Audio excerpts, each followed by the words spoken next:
Cerita berdirinya Kerajaan Cirebon menggambarkan perjalanan sebuah kota kecil di pesisir utara Jawa yang berkembang menjadi pusat penting dalam penyebaran agama Islam di Nusantara. Dimulai dari Muara Jati, sebuah desa pelabuhan yang berada di bawah kekuasaan Kerajaan Pajajaran, Cirebon tumbuh seiring dengan masuknya pengaruh Islam yang dibawa oleh Syekh Datuk Kahfi pada abad ke-15. Kehadiran Pangeran Cakrabuana yang mendirikan pemerintahan baru di Cirebon dan Sunan Gunung Jati, cucunya yang meneruskan dakwah Islam dan memperkuat kota sebagai pusat politik dan keagamaan, menjadikan Cirebon sebagai kekuatan penting di wilayah Jawa Barat. Di bawah kepemimpinan Sunan Gunung Jati, Cirebon tidak hanya berkembang sebagai pusat dakwah, tetapi juga menjadi pelabuhan dan pusat perdagangan internasional yang ramai. Pengaruh Islam tersebar ke seluruh wilayah sekitarnya, termasuk Banten.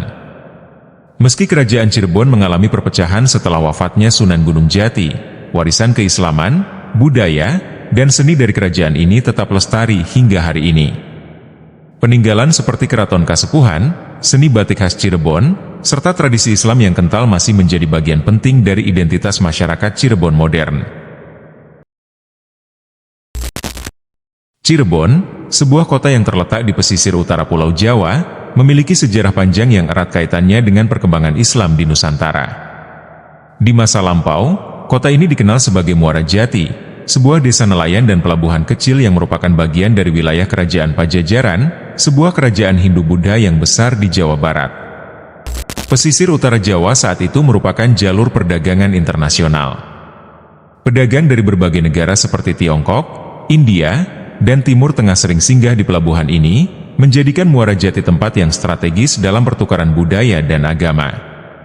Islam mulai masuk ke Nusantara melalui jalur perdagangan ini, dan pelan-pelan menyebar ke berbagai wilayah, termasuk ke wilayah Cirebon.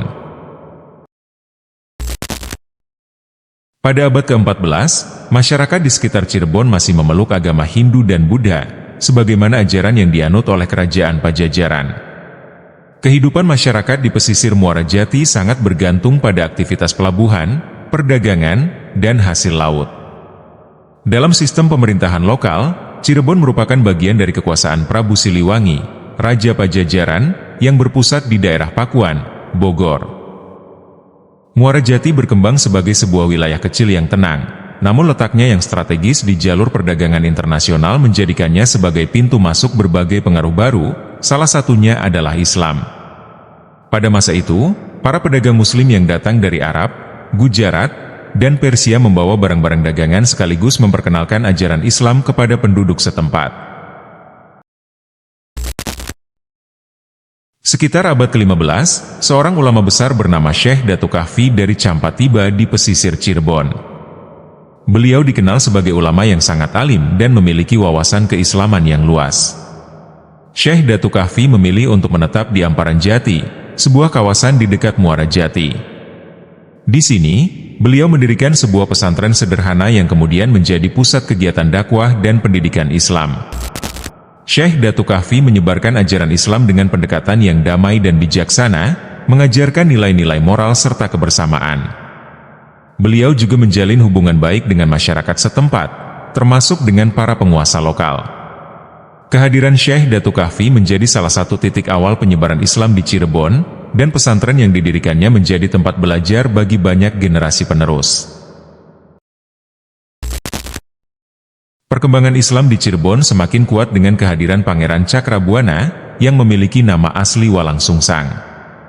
Walang Sungsang adalah putra Prabu Siliwangi, Raja Pajajaran. Meskipun lahir dari keluarga kerajaan Hindu, Walang Sungsang merasa tertarik dengan ajaran Islam yang dibawa oleh Syekh Datuk Kahfi. Menurut beberapa catatan sejarah, Walang Sungsang bersama adiknya, Nyai Rara Santang, meninggalkan istana Pajajaran untuk memeluk Islam.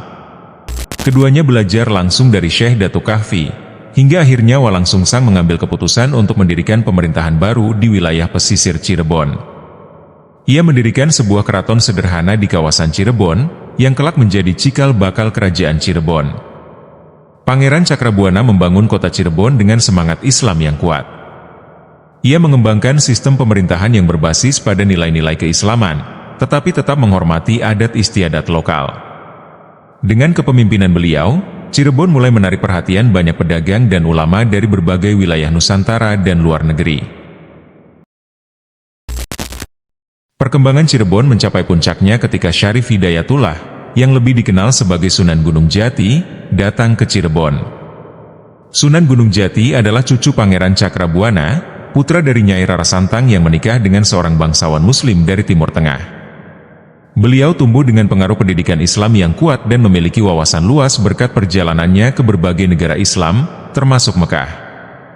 Sunan Gunung Jati tidak hanya meneruskan kepemimpinan Pangeran Cakrabuana, tetapi juga memperkuat posisi Cirebon sebagai pusat penyebaran Islam di Jawa Barat. Dengan kecakapan diplomasi dan kebijaksanaannya, Sunan Gunung Jati berhasil membangun hubungan baik dengan kerajaan-kerajaan Islam lainnya, termasuk Kesultanan Demak, yang saat itu menjadi kekuatan besar di Jawa. Di bawah kepemimpinan Sunan Gunung Jati, Cirebon tumbuh menjadi pusat dakwah Islam. Beliau mendirikan masjid-masjid, pesantren, dan lembaga pendidikan agama. Selain itu, Sunan Gunung Jati juga mengajarkan seni dan budaya yang berlandaskan nilai-nilai Islam, yang kemudian menjadi ciri khas masyarakat Cirebon hingga saat ini. Salah satu peninggalan budaya yang masih ada adalah tradisi ziarah makam Sunan Gunung Jati, yang dilakukan oleh masyarakat setempat untuk menghormati jasa beliau dalam menyebarkan agama Islam.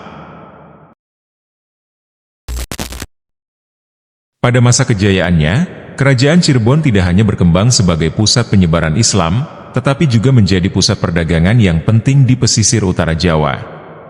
Kota Cirebon menjadi salah satu pelabuhan terbesar, tempat persinggahan para pedagang dari berbagai wilayah Nusantara, India, Tiongkok, dan Arab. Cirebon juga menjalin hubungan dagang dengan kerajaan-kerajaan lain di Jawa, seperti Kesultanan Banten dan Demak. Wilayah kekuasaan Cirebon meluas hingga ke beberapa daerah di pesisir utara Jawa Barat, dan bahkan mencakup wilayah Banten. Hubungan erat dengan Kesultanan Demak semakin memperkuat posisi Cirebon sebagai kekuatan politik dan ekonomi yang disegani. Selain dari segi politik dan perdagangan, Cirebon juga menjadi pusat kebudayaan Islam di Jawa Barat. Tradisi-tradisi seperti upacara adat, seni ukir, batik, dan gamelan berkembang pesat di bawah pengaruh ajaran Islam yang diajarkan oleh Sunan Gunung Jati.